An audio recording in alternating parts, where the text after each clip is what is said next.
नमस्कार दोस्तों, ocean network में आपका स्वागत है। मैं हूं ओमकार चौधरी।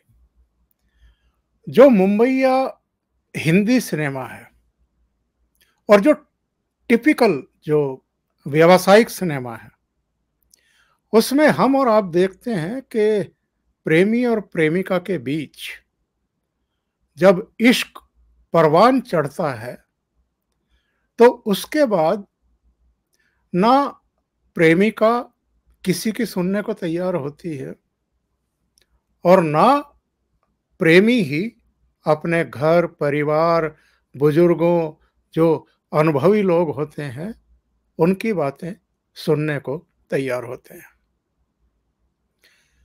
ये जो कथा कहानियाँ पेड़ों के आसपास झूमते, नाचते, छिपते, छेड़छाड़ करते, ये जो हम सीन देखते आ रहे हैं दशकों से, राज कपूर के समय से लेकर के और अब तक शाहरुख खान और तमाम दूसरे, ये हमें इस समय साक्षात दिखाई दे रहा है महाराष्ट्र की राजनीति में। और कमाल की बात यह है कि ये जो इश्क है, ये प्रेमी और प्रेमिका के बीच में नहीं है, ये दो प्रेमियों के बीच में है। और प्रेमी भी इतने कड़े हैं, इतने समर्पित हैं एक दूसरे के प्रति कि वो कहते हैं ना कि लागी छूटे ना अब तो सनम, चाहे जाए जिया। मुझे तो कई बार ऐसा लगता है कि जैसे संजय राउत और उद्धव ठाकरे दोनों शरद पवार को जैसे झूम झूम करके कह रहे हों कि तुझमें रब दिखता है, यारा मैं क्या करूं। जो इनके शिवसेना के 38 एमएलए हैं, वो एक सुर से ये कह रहे हैं कि हमारी नाराजगी आपसे नहीं है, यानी उद्धव ठाकरे से नहीं है, मातोश्री से नहीं है, आपके बेटे से भी नहीं है। हमारी नाराजगी तो इस बात से है कि जिनके खिलाफ हम चुनाव लड़ते रहे, जिनके खिलाफ बाला साहब ठाकरे आजीवन संघर्षरत रहे, आपने उनसे हाथ मिला लिया सरकार बनाने के लिए। और हमारा एक ही सवाल है, और पिछले 4 दिन से 5 दिन से वो एक ही सवाल पूछ रहे हैं इनसे, और ये कह रहे हैं कि हमें तो बस हां और ना में जवाब दे दीजिए। आपको शरद पवार का साथ छोड़ना है या नहीं छोड़ना है? आपको कांग्रेस की संगति से अलग निकलना है या नहीं निकलना है? ये लोग कह रहे हैं कि हम 2019 का चुनाव भारतीय जनता पार्टी के साथ मिलकर के लड़े थे। महाराष्ट्र की जनता का जो जनादेश था, वो था भारतीय जनता पार्टी और शिवसेना गठबंधन के लिए, दोनों की मिलीजुली सरकार के लिए। वो सीधे तौर पर नहीं कह रहे हैं कि देवेंद्र फडणवीस को मुख्यमंत्री बनाने के लिए, क्योंकि इनको और बुरा लग जाएगा, पर वो कह यही रहे हैं। और उनका कहना है कि आपने उस जनादेश के विरुद्ध जाकर के दो ऐसे दलों से, और खास तौर से जो उनका ऐतराज है वो शरद पवार को लेकर के है, जिसके इश्क में इस समय आकंठ डूबे हुए हैं उद्धव ठाकरे और संजय राउत। और कैसे डूबे हुए हैं, मैं इसका उदाहरण आपको दे सकता हूं, प्रमाण दे सकता हूं। कल तक, परसों शाम, यानी जिस दिन ये सारा कुछ हुआ उससे ठीक अगले दिन उद्धव ठाकरे ने फेसबुक पर लाइव किया, बड़ा इमोशनल स्पीच दिया। अपने पूरे भाषण में 17 बार उन्होंने कहा कि मैं इस्तीफा देने को तैयार हूं, मुझे मुख्यमंत्री पद का कोई मोह नहीं है। उन्होंने ये भी कहा कि मैं सीएम का सरकारी आवास छोड़ रहा हूं, मैं शिवसेना प्रमुख का पद भी छोड़ने को तैयार हूं। पर आप लोग आइए, सामने बैठ करके बात करते हैं। आप मुझे मेरे मुंह पर कहिए, मुझे नालायक साबित कर दीजिए और मैं छोड़ करके चला जाऊंगा। लेकिन उनके उस भाषण में इमोशनल पुट ज्यादा था। बैक साइड में बाला साहब ठाकरे की तस्वीर भी रखी थी। एक तरफ छत्रपति शिवाजी महाराज की प्रतिमा भी रखी गई थी। उससे पहले जब राजकीय भाषण करते थे या दूसरे कामकाज करते थे, तब कभी बाला साहब ठाकरे की तस्वीर नेपथ्य में दिखाई नहीं दी, मतलब पीछे बैकड्रॉप पर दिखाई नहीं दी। नेपथ्य तो पर्दे के पीछे हो जाएगा। लेकिन चूंकि संकट में है, पार्टी टूट रही है, विधायक नाराज हैं, पहले सूरत उसके बाद गुवाहाटी बैठ गए जाकर के, और उनकी जो संख्या है वो लगातार बढ़ रही है।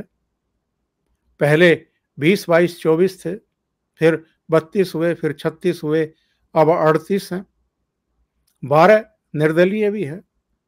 कुल मिलाकर के उनके पास 50 हैं। कुछ का कहना है इससे भी ज्यादा है, लेकिन मान लेते हैं 38 हैं। लेकिन अब पूरा सुर बदला हुआ है, संजय राउत का भी, उद्धव ठाकरे का भी। संजय राउत जो ये कह रहे थे कल सुबह तक भी कि साहब हमारी बात हो रही है, 21-22 एमएलए से हमारी बात हो रही है, वो वापस आने को तैयार हैं, हमारे साथ मिलने को तैयार हैं, हमारी एकनाथ शिंदे से भी बात हो रही है। लेकिन जब शाम को मैं एक इंटरव्यू देख रहा था, उसमें जब एक पत्रकार ने पूछा उनसे, एंकर ने पूछा कि एकनाथ शिंदे से अगर आपकी लगातार बात हो रही है, जिसका एकनाथ शिंदे खंडन कर चुके हैं कि ना मेरी संजय राउत से बात हो रही, ना मेरी मुख्यमंत्री उद्धव ठाकरे से बात हुई है, क्योंकि वो जानते हैं कि ऐसा कह करके ये बाकी विधायकों में एक भ्रम की स्थिति पैदा करना चाहते हैं। संजय राउत से जब ये पूछा गया कि अगर आपकी शिंदे से बात हो रही है तो वो क्या आश्वासन दे रहे हैं आपको, वो आने को तैयार हैं वापस, तो इन्होंने क्या कहा? इन्होंने कहा कि अब तो एकनाथ शिंदे भारतीय जनता पार्टी की गिरफ्त में है, अब तो वो वही करेंगे जो भारतीय जनता पार्टी का नेतृत्व कहेगा। कब उठना है, कब बैठना है, कब खाना है, कब सोना है, किससे मिलना है, किससे नहीं मिलना है, वो अब भारतीय जनता पार्टी के गुलाम हो गए हैं, संजय राउत। और अगर मैं कहूं कि संजय राउत और उद्धव ठाकरे दोनों वही कर रहे हैं जो शरद पवार कह रहे हैं, तो क्या ये गलत होगा? और अगर मेरी बात पर यकीन ना हो तो खुद जरा संजय राउत की वाणी में सुन लीजिए वो क्या कह रहे हैं। क्योंकि एक दिन पहले तक ये कह रहे थे कि एकनाथ शिंदे हमारे 40 साल पुराने मित्र हैं, हमारे बहुत गहरे मित्र हैं, बहुत समर्पित शिव सैनिक हैं, बहुत ईमानदार हैं, और वो हमसे बहुत सारी बातें शेयर करते हैं, हम उनसे बहुत सारी बातें शेयर करते हैं।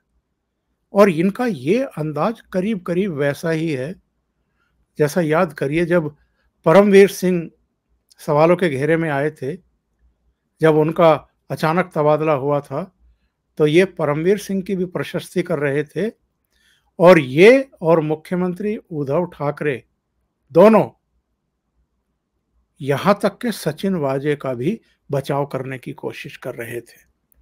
लेकिन बाद में जब इनको लगा कि ये तो दांव ही उल्टा पड़ रहा है, परमवीर भी इनके खिलाफ है, सचिन वाजे भी रंगे हाथ पकड़े गए हैं और मनसुख हिरेन के हत्याकांड मामले में भी वो फंस गए हैं, और जो तमाम वसूली हो रही थी उसमें भी उन्हीं को टूल बना करके अनिल देशमुख करवा रहे थे। उसके बाद फिर इनके सुर बदल गए। कल तक ये कह रहे थे कि नहीं नहीं, सब एमएलए आ जाएंगे, बात हो जाएगी, ये हो जाएगा, वो हो जाएगा। लेकिन आज क्या सुर था, और ये सुर बदला तब जब ये शरद पवार से मिले। शरद पवार से ही नहीं मिले, अजित पवार भी थे, दिलीप वलसे पाटिल भी थे, देसाई साहब भी थे, सारे एनसीपी के, और ये वहां उनसे मिलने गए। फोन पर मुख्यमंत्री से भी बात कराई, और उसके बाद जरा इनका कॉन्फिडेंस का लेवल देखिए कहां पहुंच गया। जरा सुनिए क्या क्या इन्होंने कहा पवार साहब से मुलाकात करने के बाद। हम जीतेंगे, फ्लोर ऑफ द हाउस पर जीतेंगे। अगर लड़ाई सड़क पर हो गई तो वहां भी जीतेंगे। जिसको हमारा सामना करना है मुंबई में आ सकते हैं। बहुत ही गलत कदम उठाया है लोगों ने, उनको हमने मौका भी दिया वापस आने का। अब मुझे लगता है टाइम निकल चुका है। अभी हम ऊपर बैठे थे, माननीय शरद पवार जी से, अनिल देसाई जी थे, गृह मंत्री वलसे पाटिल साहब थे, वहाँ मुख्यमंत्री जी का भी बातचीत हो गई। लेकिन पूरी तैयारी है, आप आइए, अब हमारा चैलेंज, आप आइए। गृह मंत्री जी राष्ट्रवादी के प्रमुख नेता है, अनुभवी नेता है। गृह मंत्री जी कभी विधानसभा के स्पीकर भी रहे हैं। वो कानून नियम अच्छे तरीके से जानते हैं, हमसे भी अच्छे तरीके से जानते हैं। उनमें और अनिल देसाई जी में पूरी बातचीत लीगल बैटल के बारे में हो रही थी, और मुझे लगता है जो हमको करना है वो हमने कर लिया है। पवार साहब हमारे महाविकास आघाड़ी के नहीं तो देश के राजनीति के सबसे बड़े नेता हैं। मैं तो उनको भीष्म पितामह कहता हूँ। और पवार साहब और मुख्यमंत्री जी का निरंतर डायलॉग चल रहा है। हम सब एक दूसरे के संपर्क में हैं, चाहे कांग्रेस के नेता हो, एनसीपी के बड़े नेता हो, शिवसेना के नेता हो, हम सब एक साथ, हम सब साथ साथ हैं, एक साथ। चाहे कांग्रेस के नेता हो, चाहे एनसीपी के नेता हो। शरद पवार साहब से बात हो गई है, अनिल देसाई भी थे, दिलीप वलसे पाटिल भी थे, अजित पवार का नाम नहीं ले पाए लेकिन अजित पवार भी थे, और ये भी थे। सारी बातें तय हो गई हैं, और जो कानूनी प्रक्रिया है उस पर भी बात हो गई है। कानूनी रूप से अगर वो चाहेंगे कानूनी रूप से निपटेंगे, और अगर वो सड़कों पर चाहेंगे तो हम सड़कों पर भी उनसे निपटने को तैयार हैं। आ जाएं मुंबई में। ये जो अंदाज है, ये जो चाबी है जो दिखाई दे रही है, ये शरद पवार ने इनमें भरी है।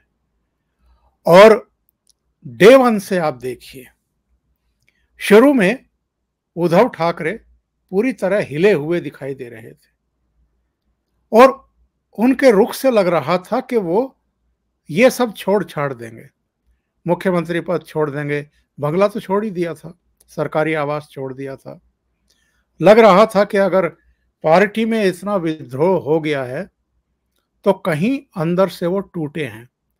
उनको लगा है कि उनके स्तर पर प्रयासों में, लीडरशिप में सबको साथ लेकर के चलने में, समन्वय में दिक्कत आई है। कहीं उनके भीतर भी ये गिल्टी थी, लेकिन जब से शरद पवार की उनसे मुलाकातें होनी शुरू हुई हैं और संजय राउत से भी मुलाकातें होनी शुरू हुई हैं, वरना संजय राउत तो ये कह रहे थे कि ज़्यादा से ज़्यादा क्या होगा, सत्ता ही चली जाएगी या मुख्यमंत्री इस्तीफा दे सकते हैं या विधानसभा को भंग करा देंगे, इस तरह की बातें कर रहे थे। लेकिन ये जो इस समय इनका कॉन्फिडेंस लेवल आसमान पर दिखाई दे रहा है, ये जो चाबी है ये भरी है शरद पवार ने, और ये जो ऊर्जा दिखाई दे रही है इनके भीतर अब, वो भी शरद पवार ने ही इनको गिफ्ट की है। तो इसलिए मैंने कहा है कि इस समय हालत ये है कि ये आक्षेप लगा रहे हैं एकनाथ शिंदे पर और उनके साथ गए 55 में से 38 शिवसेना एमएलए पर कि अब वो वही करेंगे जो भारतीय जनता पार्टी कहेगी। लेकिन यही बात इन पर भी तो लागू हो रही है। ये और उद्धव ठाकरे भी तो वही कर रहे हैं जो शरद पवार कह रहे हैं। और उनका कहना क्या है? जो 38 एमएलए इनसे रूठ करके गए हैं, पहले सूरत जाकर के बैठे और अब गुवाहाटी बैठे हैं, भाई संकेत साफ है, भारतीय जनता पार्टी की सपोर्ट उनको कहीं ना कहीं है। जो लॉजिस्टिक सपोर्ट कहते हैं और जो दूसरी तमाम तरह के आश्वासन होते हैं वो है, इसमें कोई दो राय नहीं है। और भारतीय जनता पार्टी अगर ऐसा कुछ कर रही है जो अभी पर्दे के पीछे रह करके कर रही है, तो उसका भी एक लॉजिक बनता है। क्योंकि आपने भारतीय जनता पार्टी को डिच किया 2019 में, और डिच करने के लिए तमाम तरह के बहाने ढूंढे, झूठ बोले। उसके बाद भी जब सरकार बन गई तो आपने भारतीय जनता पार्टी की लीडरशिप को, जो सेंट्रल लीडरशिप है और जो प्रदेश का नेतृत्व है देवेंद्र फडणवीस, उनको चिढ़ाने में कोई मौका छोड़ा नहीं, कहीं आप चूके नहीं, एरोगेंटली बात करते रहे, उनको उकसाते रहे। जब उन्होंने देखा कि आपकी पार्टी के विधायक ही दुखी हैं, बुरी तरह दुखी हैं, उपेक्षित हैं, अपमानित महसूस कर रहे हैं, उनको लग रहा है कि हमसे ज्यादा मोहब्बत तो ये शरद पवार को दे रहे हैं या कांग्रेस पार्टी को दे रहे हैं, उनके प्रति ज्यादा समर्पण भाव है, और हमको अमरीश पुरी मान करके, खलनायक मान करके दुत्कारा जा रहा है, अपमानित किया जा रहा है। उसके बाद और राज्यसभा और विधान परिषद के चुनाव के परिणामों के बाद, हालांकि तैयारी पहले से होगी, टाइमिंग तय कर ली गई होगी कि कब ये सब शुरू करना है, तब ये सारा प्रकरण शुरू हुआ। जो कल तक उद्धव ठाकरे भी और संजय राउत भी ये कह रहे थे कि आप लोग आ जाइए, बात करते हैं, जो समस्याएं हैं सुलझा लेंगे, यहां तक कि ये भी संकेत दिए जा रहे थे कि एकनाथ शिंदे अगर चीफ मिनिस्टर बनना चाहते हैं तो चीफ मिनिस्टर भी बना देंगे। लेकिन एकनाथ शिंदे ने कहा कि नहीं, हम बाला साहब ठाकरे के शिव सैनिक हैं, हम असली शिवसेना हैं, हमारे लिए मुख्यमंत्री पद अहम नहीं है, हमारे लिए हिंदुत्व अहम है, आइडियोलॉजी अहम है, जिसकी तिलांजलि आपने दे दी है। लेकिन आज एकदम बदला हुआ रूप इनका, और केवल इनका नहीं, इन्होंने दोपहर में एक प्रेस कॉन्फ्रेंस में कुछ बातें कही और उसका असर महाराष्ट्र के अलग अलग हिस्सों में देखने को मिला। खुद मुंबई में भी, नासिक में, कोल्हापुर में, अहमदनगर में, कई जगहों पर मुंबई के 3 एमएलए बागी हुए हैं और यह कोई मामूली घटना नहीं है कि मुंबई के एमएलए बागी हो जाए। मुंबई से बाहर के हो जाए कोई आश्चर्य की बात नहीं, लेकिन जहां शिवसेना का बेस रहा है, जहां हेडक्वार्टर है, और तो छोड़ दीजिए, जहां शिवसेना का जन्म हुआ माहिम के इलाके में, दादर, शिवाजी पार्क, उस दादर के एमएलए भी सदा सरवनकर बागी हो गए। इसके अलावा कुर्ला के एमएलए मंगेश कुडालकर, वो बागी हो गए। आप अंदाजा लगा सकते हैं।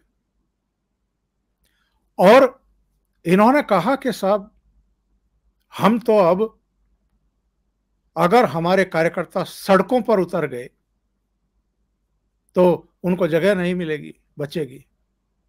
और उसका नतीजा हम देख रहे हैं। जिस कुर्ला के एमएलए मंगेश कुडालकर की मैं बात कर रहा हूं, उनके दफ्तर पर अटैक हुआ है और उसकी एक वीडियो मेरे पास आई है, आप भी देखिए।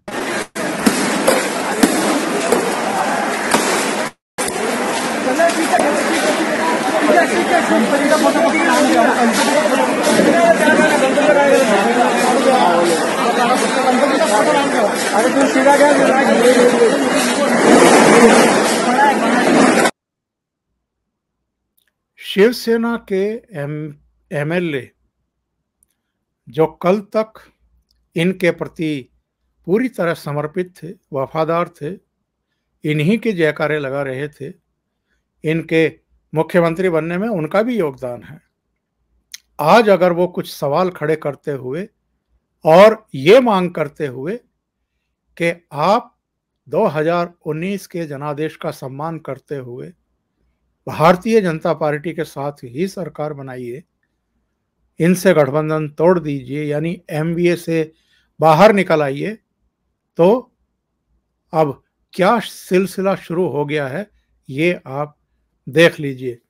इसी तरीके से आज नासिक में, अहमदनगर में जो एकनाथ शिंदे हैं, इनके पोस्टर लगे हुए थे, उन पर स्याही पोत दी गई।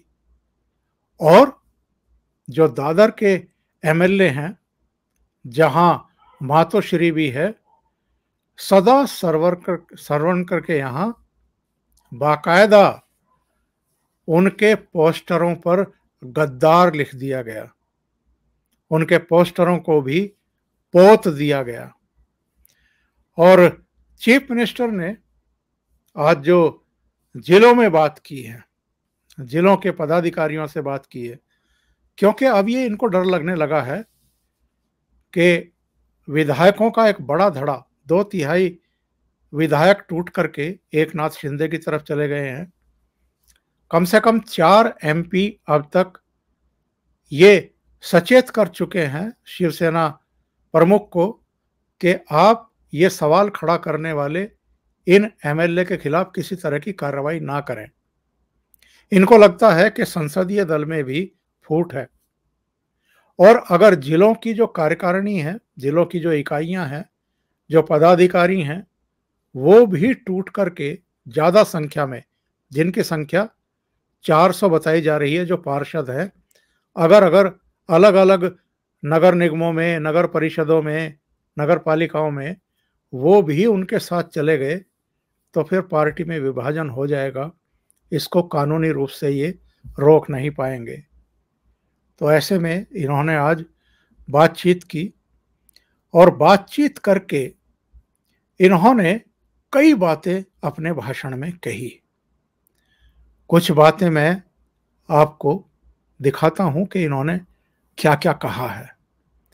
इन्होंने कहा है कि अगर आपको लगता है कि मैं बेकार हूं और पार्टी चलाने में असमर्थ हूं तो मुझे बताएं, मैं खुद को पार्टी से अलग करने के लिए तैयार हूं। आपने अब तक मेरा सम्मान किया, क्योंकि बाला साहब ने ऐसा कहा था, अगर आप कहते हैं कि मैं अयोग्य हूं तो मैं अभी पार्टी छोड़ने को तैयार हूं। इन्होंने कहा कि कांग्रेस एनसीपी आज हमारा समर्थन कर रही है। शरद पवार और सोनिया गांधी ने हमारा समर्थन किया, लेकिन हमारे ही लोगों ने हमारी पीठ में छुरा घोंपा। हमने ऐसे लोगों को टिकट दिया जो जीत नहीं सकते थे और हमने उन्हें विजयी बनाया। उन्हीं लोगों ने हमारी पीठ में छुरा घोंपा। जिन्होंने हमें छोड़ दिया, उनके पास भाजपा में जाने के अलावा कोई विकल्प नहीं है। भाजपा सिर्फ एक चीज चाहती है, शिवसेना को खत्म करना।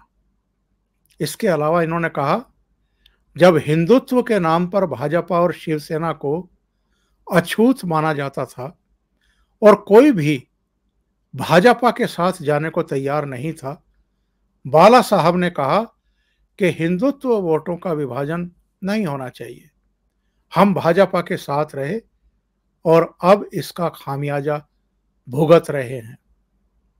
कुछ दिन पहले मुझे शक हुआ तो मैंने एकनाथ शिंदे को फोन किया और कहा, शिवसेना को आगे ले जाने का अपना कर्तव्य निभाओ, ऐसा करना सही नहीं है।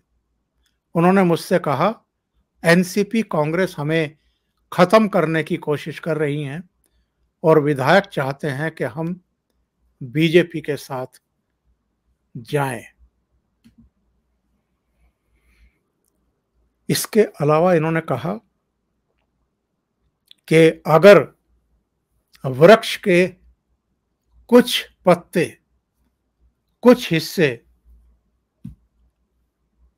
खराब हो जाएं, सड़ गल जाएं, तो उन हिस्सों को निकाल करके अलग फेंक देना चाहिए। क्या मतलब है इस बात का?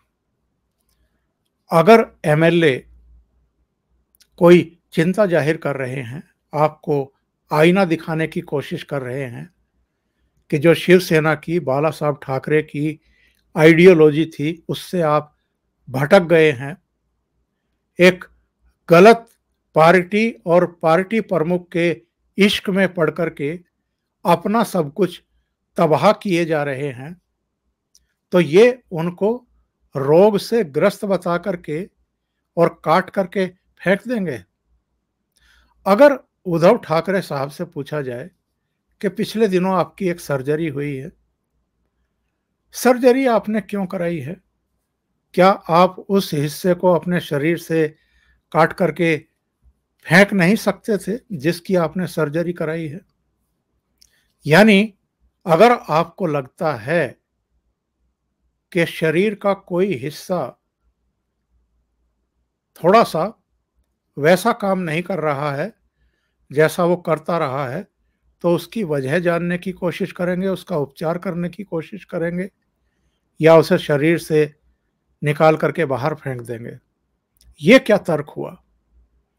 ऐसी बहुत सारी बातें इन्होंने आज के भाषण में भी कही, और ये अक्सर इनके भाषण अगर आप उठा के देखेंगे तो आपको ऐसी बहुत सारी बातें पढ़ने सुनने को मिल जाएंगी। इनको नसीहत दी है चिपलुन से इनके ही एमएलए जो बागियों के साथ नहीं गए हैं, भास्कर जाधव ने। जो इधर बयानबाजी हुई है पिछले 24 घंटे में, उस पर उन्होंने ये कहा है कि बागी विधायकों को मनाने के बजाय उन पर जो हमले किए जा रहे हैं, जवानी हमले किए जा रहे हैं, और अब तो तोड़फोड़ शुरू हो गई। कुर्ला के विधायक के दफ्तर पर जिस तरह की तोड़फोड़ हुई है, ये किसी भी दृष्टि से ठीक नहीं है। और इन्होंने सलाह दी है कि उनको चुनौती मत दीजिए, चैलेंज मत करिए कि अगर सड़कों पर निपटना है तो आ जाइए, बल्कि उनसे संवाद करिए। उनकी जो समस्याएं हैं, उनकी जो शिकायतें हैं, उनको उनका समाधान करने की कोशिश करिए। लेकिन ऐसा लगता है कि ना उद्धव ठाकरे की इसमें दिलचस्पी है, ना संजय राउत की, जो कल तक कोई और जबान बोल रहे थे, और शरद पवार तो एक्चुअल में जिस मुहिम में लगे हुए हैं, जुटे हुए हैं, ऐसा लगता है कि वो उसी तरफ बढ़ रहे हैं जिसकी शिकायत शिवसेना के अधिकांश एमएलए को है कि ये हमारी पार्टी को ही खत्म कर रहे हैं। और उद्धव ठाकरे इस बात को समझने को तैयार नहीं है। अभी के लिए इतना ही। बहुत बहुत धन्यवाद। अगर आपको ये चैनल और इसके कंटेंट पसंद आ रहे हैं तो लाइक करें, कमेंट करें, वीडियो को शेयर भी करें। अभी तक अगर आपने ये चैनल सब्सक्राइब नहीं किया है तो सब्सक्राइब कर लें और साथ में लगे बेल आइकॉन को दबा दें ताकि आगे आने वाले वीडियो और उनके नोटिफिकेशन आप तक पहुंचते रहें। बहुत बहुत धन्यवाद। नमस्कार।